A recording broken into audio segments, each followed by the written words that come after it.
오늘의 정치권 이슈 조청래 전 여의도 연구원 부원장, 김진욱 전 민주당 대변인 두 분과 함께하겠습니다. 어서 오십시오. 일단 과거 성범죄자 변호 논란으로 민주당 서울 강북을 조수진 후보가 자진 사퇴했는데 강북 을 지역에 누가 갈 것이냐 굉장히 관심을 모았습니다. 결국 한민수 대변인이 됐습니다. 어떤 배경이 있다고 보십니까? 예, 일단 오늘까지가 후보 등록 마감일입니다. 오늘 저녁 6시까지가 후보 등록 마감일이라서 매우 시간이 촉박한 상태였기 때문에 전략 공천을 할 수밖에 없었던 상황이고요. 새로운 경선을 하기에는 너무나 시간이 부족했다 이런 말씀드리고요. 지금 당대표에게 최고위원회의 권한과 당무위원회의 권한이 위임되어 있습니다. 그래서 그 이재명 대표가 한민수 대변인으로 그 결정을 해서 그 사안을 공지한 것입니다. 그리고 박용진 의원도 가능성이 있는 것이냐 이런 부분에 대해서는 안규백 전략공관위원장이 가능성 없다 이렇게 선을 그은 상황에서 한민수 대변인이 되다 보니까 이게 뭐 과연 적절한 것이냐 이런 이야기들도 일각에서 나올 것 같거든요. 어떻게 바라보십니까? 사실은 오늘이 후보 등록 마감일이라서 사실 어젯밤에 아마 결정이 돼서 통보가 되었을 거예요. 준비해 들어가라고. 대변인에게는 왜냐하면 이게 이제 박용진 의원 찍어내기, 무리한 찍어내기의 일말의 흐름 속에서 나온 거잖아요. 처음에 박용진 의원을 찍어내야 되니까 인지도가 높은 정봉주 전 의원을 무리하게 이전에 여러 가지 막말 사례들도 있고 했는데도 불구하고 무리하게 밀어붙였다가 민심 역풍을 받은 거고, 그 이후에 민주당 내에서 사실 전략공천 얘기가 좀 나왔었어요. 그때 나온 분이 한민수 대변인하고 조상우 변호사 얘기가 나왔는데 이제 민심이 심상치 않으니까 경선을 급조해서 조수진 후보를 검증도 없이 집어넣었다가 이 사태까지 온 거거든요. 그러니까 이게 어젯밤에 아마 사태 논의가 되고 그 논의와 동시에 아마 한민수 대변인한테 준비를 하라고 들어갔을 겁니다. 저는 이게 잘 짜여진 각본이라고 봅니다. 그러니까 오늘 후보 등록이 마지막이기 때문에 어제까지는 어느 정도 이제 막후에서 좀 논의가 있었을 것이고 오늘 새벽에 조수진 변호사 급하게 사퇴 의견 밝히고 여러 가지 어쨌든 그 의견 조율을 거친 다음에 오후에 지금 저희가 앞서 한 30분 전에 속보를 전해드렸습니다만 한민수 대변인이 된 겁니다. 지금 그 조수진 변호사가 전략공천 되는 그때 당시만 해도 한민수 대변인도 함어평에 오르면서 이제 언론 보도가 되긴 했었거든요. 검토 중이다. 한민수 대변인은 되고 박용진 의원은 안 되는 이유, 그 배경은 어디에 있다고 보십니까? 먼저 이제 그 배경을 말씀드리기 전에 방금 전에 말씀 주셨으니까 제가 반론 차원에서 한번 말씀을 드리면 그 오늘 아침까지도 한민수 대변인은 자신이 공천을 받을 줄을 모르고 당사에서 이 강북을 공천이 어떤 결과가 나올 것이냐 하는 부분을 기다리고 있었습니다. 그건 제가 좀 전에 들어오기 전까지 취재를 하고 온 부분이라서 정확하게 말씀을 드리고요. 사실 어젯밤 늦게 이 조수진 후보가 후보직을 사퇴했습니다. 그리고 나서 아마 그 당의 지도부들이라든지 이런 분들은 이 상황을 어떻게 수습할 것이냐 하는 부분에 대한 그 고민은 굉장히 밤새도록 깊었던 것 같아요. 그런데 최종적으로 지금 상황에서 경선이 이상 없이 완료가 됐기 때문에 박용진 후보에게는 다시 한번 기회를 주기는 어렵다라는 것이 이게 이제 저희 당원 당규상의 룰이었다고 이제 해석들을 했었고요. 첫 전자는 안 된다. 첫 전자가 된다라는 뜻은 뭐냐면 경선 과정 중에 문제가 있었다. 그렇다면은 당연히 후보가 경선 과정에서 문제가 생겨서 1등으로 당선된 후보가 날아간 경우에는 그때는 차점자가 승계할 수 있지만 지금처럼 경선 과정에는 아무 문제가 없었고 후보 자신에게 문제가 있어서 후보가 사퇴한 경우에는 제3자를 공천한다라는 것이 지금 당에서 갖고 있는 유권 해석입니다. 그래서 지금 이 상황에 대해서는 좀 전에 밤새도록 어떤 논의가 미리 있었고 사전에 언질이 있었을 거다라는 말씀을 주신 부분은 사실 지금 방금 전에 예측되는 부분이 그냥 어떤 개인적인 평가이실 수도 있고요. 그래서 지금 일단은 좀 전에 방금 전에 한 30분 전에 이제 발표가 됐는데 한민수 대변인이 오늘 6시까지 후보자 등록 서류를 준비하려면 아마 오후에 굉장히 바쁜 시간을 보내야 될 겁니다. 그럼에도 불구하고 한민수 대변인에게 공천을 준 이유는 강북을 유권자들을 저희가 충분히 존중함에도 불구하고 저희 당의 대표 선수로 내보내는 후보에 대한 어떤 그런 그 책임감 이런 부분들 때문에 한민수 대변인으로 결정했다. 한민수 대변인이 이재명 개이기 때문에 친명 후보이기 때문이 아니고요. 예. 박용진 후보에게는 이미 그 저희가 당에서 평가한 부분이 있었고 그 부분에서 하위 10% 안에 드는 그런 부정적 평가도 있었고 또 경선의 기회를 3번을 준 겁니다. 사실상 예. 첫 번째는 3자 경선했고요. 예. 두 번째는 결선 투표했고 그리고 나서 그 결선 투표에서 정봉주 후보가 사퇴하고 난 이후에 조수진 후보와의 전략 경선까지 무려 3번의 기회를 준 것입니다. 그렇기 때문에 이 기회 이상 더한 기회를 또 주는 것은 지금으로서는 어렵다 이렇게 판단을 한 것입니다. 예. 안규백 전략공관위원장이 오늘 아침 인터뷰만 해도 지금 어떤 인물이 좀 검토가 되고 있느냐라는 질문에 기준을 이야기를 했습니다. 지금 당장 당무를 잘 알고 있고 성격가 이제 선거가 바로 본격적으로 시작이 되고 지금 당장 얼마나 시간도 남지 않았지 않습니까? 그러다 보니까 현장에 바로 투입해도 조직을 장악하면서 당원과 유권자를 아우를 수 있는 그런 경험이 있는 인사를 검토 중이다라고 했는데 이러한 기준으로 봤을 때는 한민수 대변인 어떻게 바라보십니까? 아니 뭐 우리 김 대변인님께서 저렇게 말씀하시니까 뭐 민주당 사정에 저보다 더 정통하시니까 제가 더 고집할 마음은 없습니다. 예. 그런데 안규백 전략공천위원장의 말을 보면 뭐 하위 뭐 10% 20% 이런 분들은 안 된다. 예. 그다음에 경선에서 탈락한 분은 안 된다 이렇게 얘기를 했는데 예. 어차피 전략공천인데 이 기준이든 저 기준이든 무슨 상관이 있습니까? 그러면 조수진 후보 같은 경우에는 공천 신청도 안 한 사람은 왜 경선에다 끼워 넣습니까? 뭐 그런 식이거든요. 그러니까 예. 저는 이게 이제 궤변이라고 보는 것이고요. 예.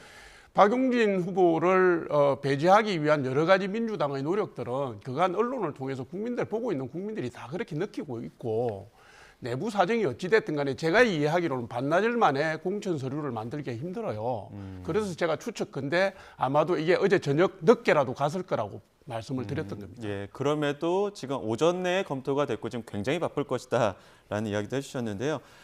지금 안규백 전략공관위원장의 오늘 아침 입장 제가 앞서 뭐 기준에 대해서는 이야기했습니다만 지금 박용진 의원을 공천할 수 없다는 점에 대해서는 앞서 말씀하신 것처럼 10% 20%가 하위에 그 감점자가 있기 때문에 그런 부분이 있었다라는 부분을 제가 다시 한번 전해드리도록 하고요.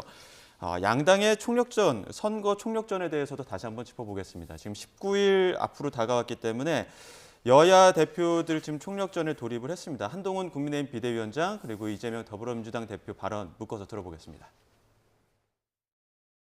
통진당 후예와 범죄자 연대들이 이 나라를 장악하게 될 겁니다. 그거 막아야 합니다. 그걸 어디서 막을 수 있습니까? 우리밖에 없습니다. 그리고 바로 이곳 대구 경북의 힘이 전국으로 우리의 목소리가 퍼져나가야만 이길 수 있습니다. 여러분, 절대로 기죽어서는 안 됩니다.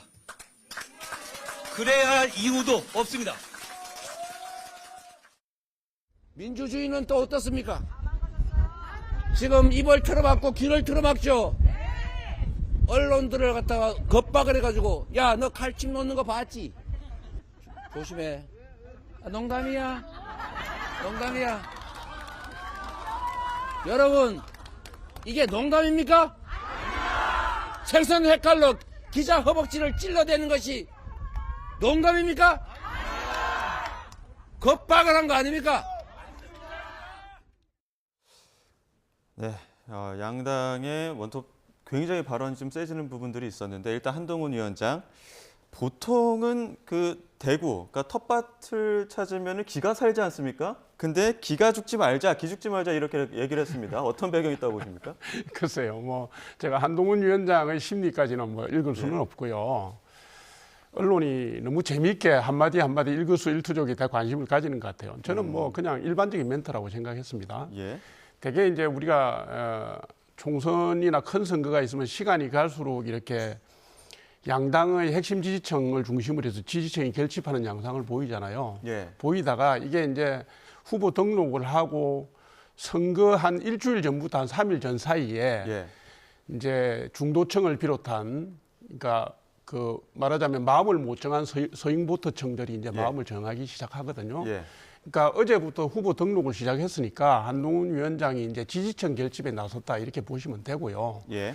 그다음에 이제 한 달 사이에 그 정당 지지율이라든가 후보별 지지율 구도가 출렁이고 있으니까 우리가 더욱 힘을 내자라는 뜻으로 한 일반적인 말씀이라고 저는 예. 이해를 했습니다. 지지층 결집에 나선 어떤 배경에 있다 이렇게 말씀해 주셨는데 같은 맥락으로 봤을 때 다음 주에 박근혜 전 대통령 만난다고 하는데 보수층 결집을 위한 어떤 다른 포석이겠죠? 저는 박근혜 대통령을 만나는 전 대통령을 만나는 거는 사실은 그냥 예후 차원 정도가 아닐까라는 생각이 들어요. 이미 이 보수층의 지지층 결집은 이미 사실상 끝난 겁니다. 예. 지금부터 선거 기간 동안 한 이제 19일 남았지 않습니까? 이 기간 동안은 스윙보터라고 하는 중도층들을 누가 조금 더 우리 편으로 가지고 올 수 있느냐 하는 노력이 중요한 시기인데 이번에 도태우 후보를 당에서 공천을 했다가 취소했죠. 취소했지 않습니까? 아마 이런 거에 대한 미안함, 뭐 이런 부분들에 대한 사정을 설명하러 가는 부분들, 이런 부분들이 좀 있을 것 같고요. 지금 이제 대구 경북 지역에서 도태우 후보하고 최경환 후보가 무소속으로 출마하고 있습니다. 이 두 분이 누굽니까? 이 두 분이 박근혜 전 대통령과 아주 깊은 연관성을 갖고 있는 분들인데 예. 사실 그 어제 그 한동훈 위원장은 이렇게 얘기했습니다. 복당 꿈도 꾸지 마라. 난 약속 절대로 지키는 사람이다라고 예. 하면서 이 두 분의 복당 가능성을 완전히 막아버렸거든요. 이런 부분들까지도 아마 박근혜 전 대통령을 뵙고 양해의 말씀을 구하려고 하는 게 아닌가. 뭐 전 그 정도 수준으로 이해하고 있습니다. 예, 또 한편으로는 이재명 대표 발언이 굉장히 셉니다. 이재명 대표가 이전과는 다르게 공천 마무리된 이후부터 조금씩 발언들이 좀 세지는 것들도 있는데 그런 배경은 어디 있다고 보십니까? 아무래도 이제 정권 심판론을 지금 더 확실하게 강조해야 할 타이밍이라고 보이는 것이고요. 예. 특히 이종섭 호주 대사 문제, 또 황상무 수석 문제 이런 것들이 중도층의 표심에 상당히 영향을 많이 미쳤지 않습니까? 사실 그 부분들이 이 지금 지지율의 변화를 가지고 오고 있는 부분이고 특히나 좀 전에 그 방송에서 보셨습니다만 황상무 수석의 이 회칼 테러 예. 이 부분에 대한 발언을 패러디해서 예. 그 어제도 유세를 하신 거거든요.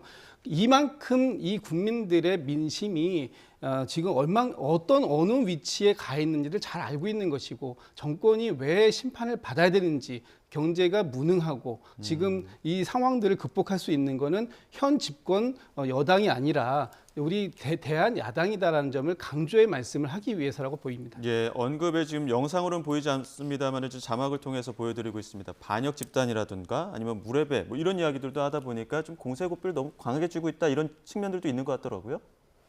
그 이재명 대표가 이제 지금 말씀하셨다시피 정권 심판론을 프레임으로 해서 총선을 치르고 있다 보니까 말씀을 하실 때마다 수위가 점점 올라가요. 정권 심판론이라는 게 이게 미래는 없고 민생도 없고 과거 해고형으로 가는 거잖아요. 과거 심판형이니까 이게 이제 이것저것 덜추어서 국민 정서를 자극하는 부분으로 그 일로 가고 있다 이렇게 보여지고요. 그러다 보니까 경우에 따라서는 국민의 눈살을 찌푸리게 하는 국민의 정서를 자극하는 수준까지 가는 그런 말씀들도 있는 것 같아요.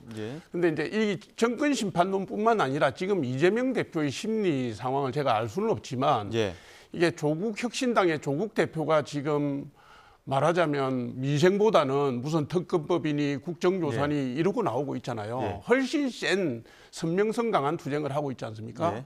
이게 이제 국민의힘과 민주당의 구도가 아니라 조국 혁신당이 끼어들므로 해가지고 민주당의 뭐 선명성이랄까 이게 좀 탈색되고 희석되는 과정이 있어요. 이재명 대표의 존재감도 조금 희석이 되고 이 부분에 대해서 과도하게 신경을 쓰시는 건 아닌가 하는 생각도 듭니다. 예. 그런 부분에서 봤을 때 이제 박지원 전 국정원장이 이런 이야기도 했습니다. 민주당의 목표는 두 가지인데 일단 첫 번째는 151석, 과반을 넘는 것. 두 번째는 진보 개혁 세력들과 합쳐서 200석 넘는 거다. 그러면서 이야기했던 게 지금 윤석열 대통령 탄핵도 가능하다. 이런 이야기를 했단 말이죠. 그러다 보니까 지도부에서 그 역풍을 경계하는 목소리도 같이 나오고 있는데 이러한 목소리 어떻게 들으십니까?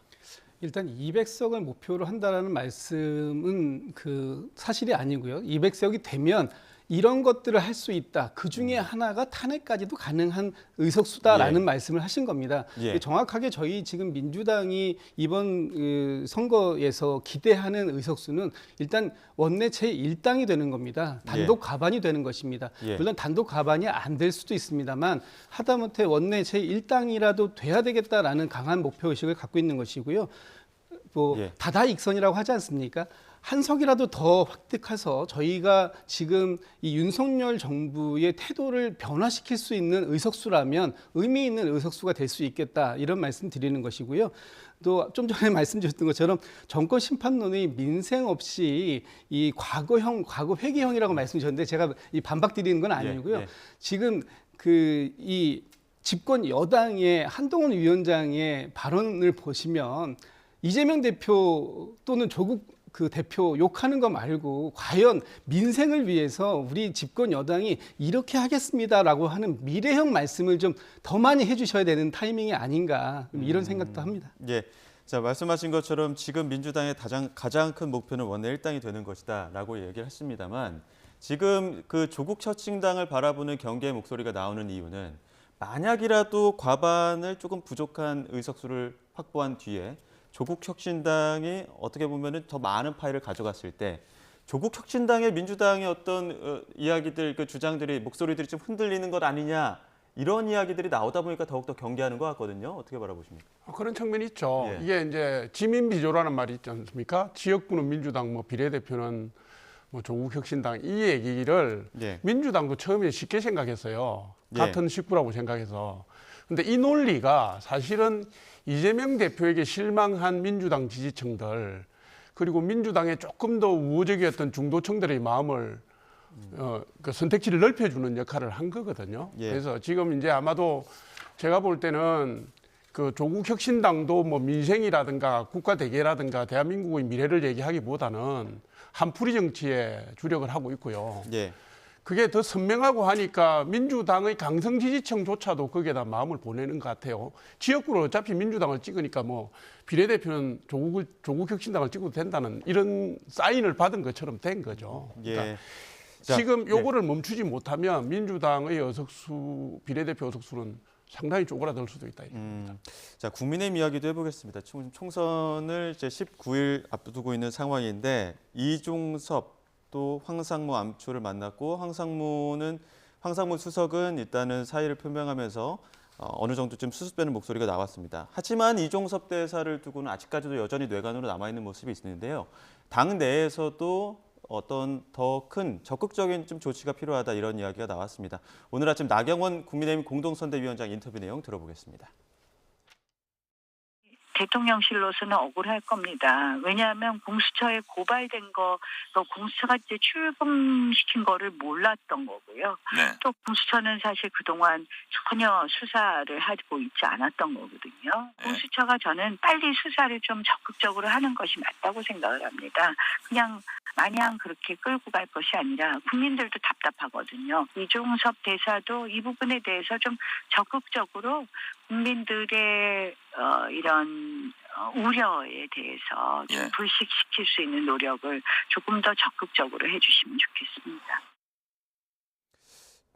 당 내에서는 안철수 후보도 그렇고 김태우 후보도 그렇고 조금 더 적극적인 조치가 필요하다, 이런 이야기가 주로 이제 수도권 의원들 혹은 낙동강 벨트 중심으로 이제 목소리가 나오고 있거든요. 이런 목소리 나오는 이유는 어디에 있다 보십니까? 이제 선거를 한 20일도 채 안 남겨놓은 상황에서 악재를 좀 털어달라, 이 얘기 아니겠습니까? 그러니까 지금 급거 귀국한 정도로는 근본 해법이 안 된다. 그러니까 좀 더 명확하게 해달라, 이 말씀이신데요. 아그레망 받고서 대사로 부임한 지 보름도 안 된 분을 자진 사퇴 방식으로 하라. 이거는 내가 볼 때는 우리나라와 호주 국가 간의 관계에도 맞지가 않고, 그리고 지금 이게 이렇지 않습니까? 공수처가 작년 9월에 민주당 고발을 받아서 올해 1월에 해병대 사령부하고 국방부 압수수색했는데 지금 2개월 지나도록 압수물 분석도 안 됐다. 소환조사, 피고발인들 소환조사 하는 것도 안 됐다. 공수처장도 없다, 차장도 없다. 그다음에 물러난 검사들 보임도 안 됐다.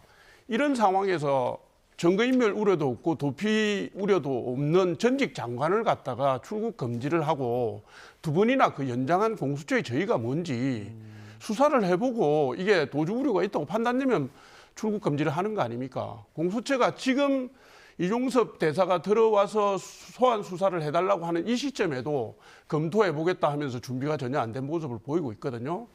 이 공수처를 만든 민주당도 이거를 소재로 해서 지금 지나친 정치 공세를 펴고 있는 상황인데 제가 볼 땐 지역구에 있는 우리 그 국민의힘의 후보들이 아무리 마음이 답답해도 일의 앞뒤 선두를 바꿔서 가는 거는 좀 아쉽다고 생각하는 거고요. 예.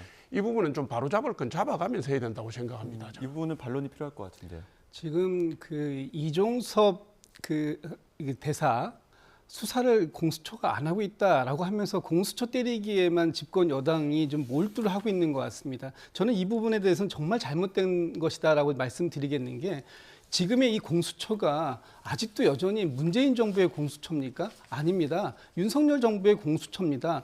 공수처장, 차장 공석되어 있는 지도 한참 지났습니다. 이 부분에 대해서 책임 누가 갖고 있습니까? 임명 책임자는 그 윤석열 정부 아닙니까? 그리고 지금 공수처를 탓할 게 아니라 이종섭 호주 대사가 핵심 피의자임에도 불구하고 대사로 임명됐고 그럼에도 불구하고 출금까지 해제시켜가면서 출국을 시켰고 불과 11일 만에 다시 귀환하는 이 문제들 이게 정상적인 관계가 아니다. 예. 그렇다면 이제부터 모든 걸 제자리를 잡고 첫 단추를 잘못 끼웠다면 첫 단추를 풀러서 다시 그 제대로 채우는 그런 노력이 필요한 순간이지 지금 이종섭 장관이 지금 하는 행위들을 보면 행동들을 보시면 오늘도 자기는 공무에만 열중하겠다고 하세요. 그러면서 그냥 한편으로는 왜 소환하지 않느냐, 소환하면 부르겠다 그러는데 수사에도 다 질서가 있고 순서가 있습니다.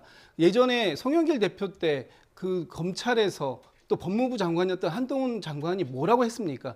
다 순서가 있으니까 때가 되면 부를 테니 기다리세요라고 했습니다. 지금도 이종섭 장관은 지금 뭐 본인이 어쨌든 공무로 들어왔다고 하시니까 공무를 보시되 공수처를 압박할 것이 아니라 공수처에서 수사가 진행되는 상황에 따라서 부르면 나가서 조사에 성실히 응할 것이 그게 본인이 지금 해야 할 역할이다 이렇게 봅니다. 예, 조금 더 말씀드려도 되나요?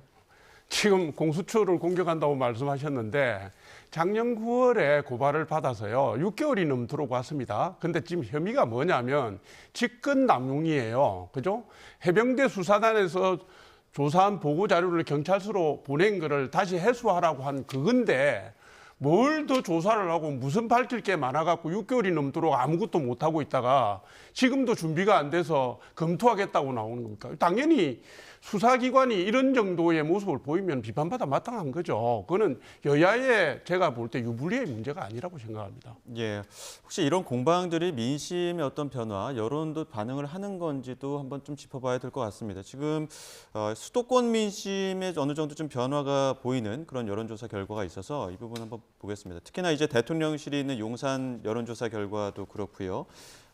뭐 4년 전에 했던 승리했던 지역들도 지금 빨간불이 켜지고 있다 이런 이야기가 나오고 있습니다. 중성동갑에서도 지금 전현희 후보와 윤희숙 후보가 붙어 있는 모습 보시고요. 다음 그래픽도 있습니까? 예, 부산 연제입니다. 부산 연제인데 진보당 노정현 후보가 조금 앞서 있는 모습 보고 계시고요. 부산 사상과 북갑에서도 어느 정도 이제 붙어 있는 모습들이 보다 보니까 국민의힘에서는 좀 위기론이 계속 나오고 있는데 이런 여론은 어떻게 바라보고 계십니까? 민심이 엄중하다는 생각을 하고 있는 거죠. 예, 이게 이제 선거 한 달 정도 앞두면 예. 어느 정도 추세나 흐름이 잡히는 건데 예. 지금 이게 요동을 치고 있거든요. 예. 이게 이제 이겁니다. 그 서울 지역, 특히 그 박빙 지역은 중도층 10%의 민심이 지금 아직 방향을 못 잡고 있다는 걸 보여주는 것이고요. 예. 그게 부산 같은 경우에 낙동강 벨트도 유사하게 나타납니다. 예. 양산이라든가 예. 김해 지역도 유사하게 나타나고. 그러니까 그 낙동강 벨트 같은 경우에는 사실 이 노장들을 예. 역량 있는 노장들을 투입했음에도 불구하고 압도적인 우세를 보이지는 못하고 있거든요. 예. 그 정도로 지금 민심이 엄중하고 국민들의 관심이 한 가지 방향으로 집중돼서 모여지지 못하고 있다는 거고요.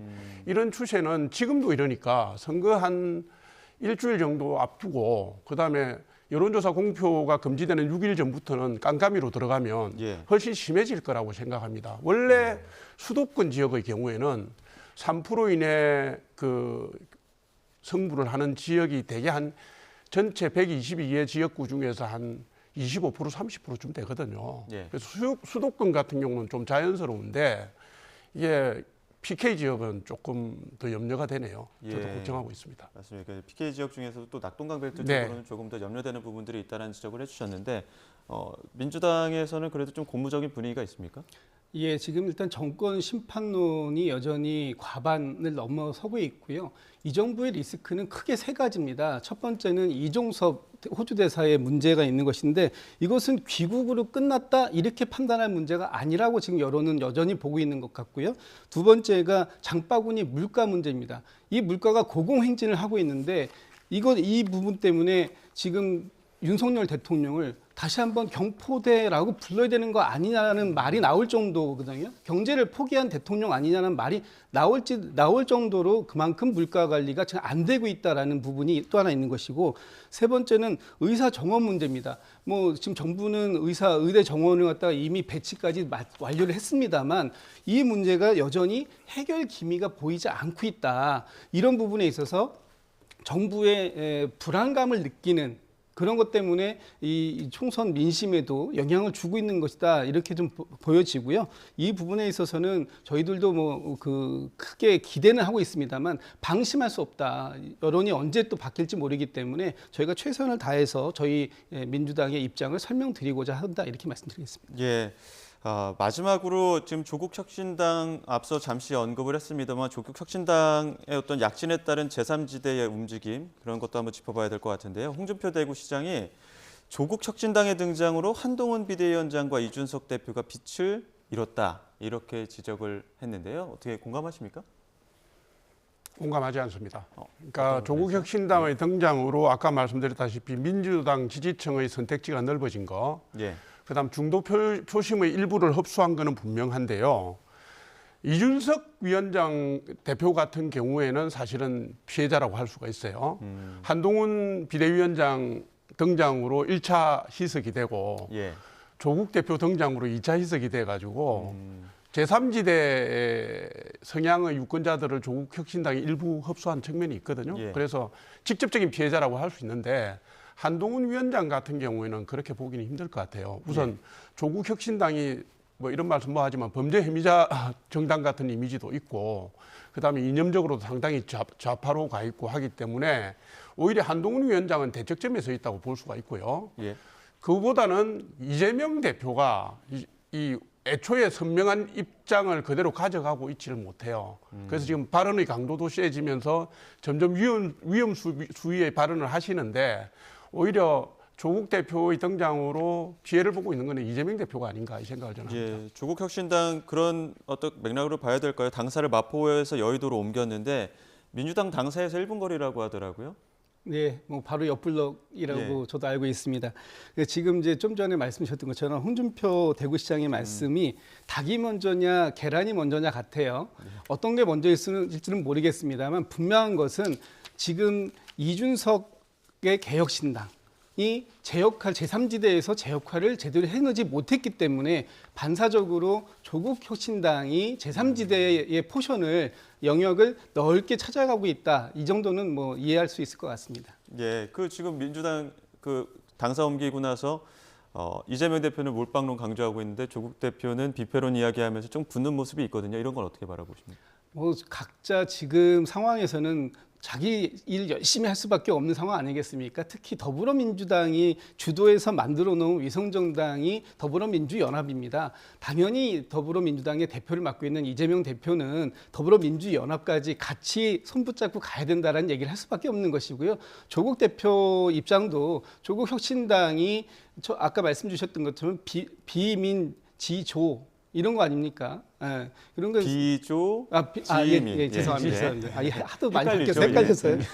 어쨌든 비례를 조국혁신당으로 가져온 사람들, 그런 사람들이 지역구에서는 민주당에 표를 줄 수 있는 그런 범야 성향의 지지자들일 수 있으니 넓게 가자라는 얘기도 또 일견 이해는 된다 이렇게 생각합니다. 알겠습니다. 여기까지 듣도록 하겠습니다. 지금까지 조청래 전 여의도연구원 부원장, 김진욱 전 민주당 대변인 두 분과 함께했습니다. 고맙습니다.